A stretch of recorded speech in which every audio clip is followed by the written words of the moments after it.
Let's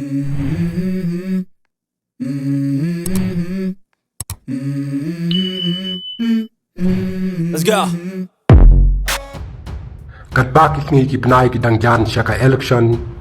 jit nomi kmat syaka jingder bar jong ka KHDC bat JHDC ka Shongshit ka ler election ru kalanang ba hir la yui bak seng sai partai ba per kila bun kam ha ba pun kra pun krum ban pun klan yala ka seng kiami kiarung na bata ukortong ki jongki kumba la yui ka jingtrem ka yo MDC ka dei ha Mawlai hakabala mi arngut ki independent uwe u MDC pamenta bat uwe u MLA bat MDC barim jongka Mawlai badang mi thamai ude naka kongres bat na ka VPP naka liang ka Mawlai block congress committee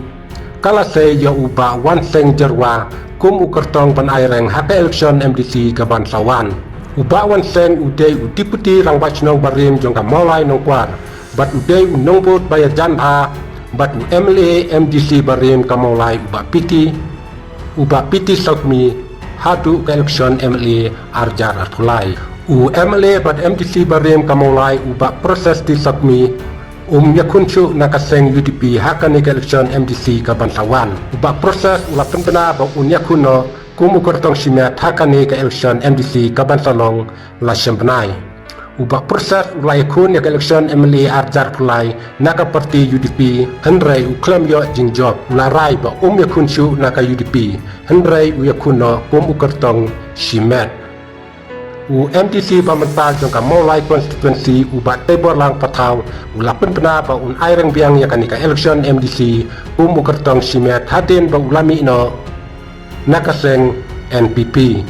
laban kan mau ba tebor ulai job ya ka election MDC na Mawlai house name arjar ka kandai kumu kertong simet bat shwa ka election MLA arjar pulai ulalai penyeso ilade bat kaseng NPP kabaki pajba kim sutanat setia bat kapala pelong yu ban sarem ha ka election MLA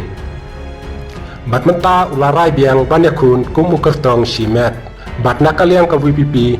jong ka Mawlai constituency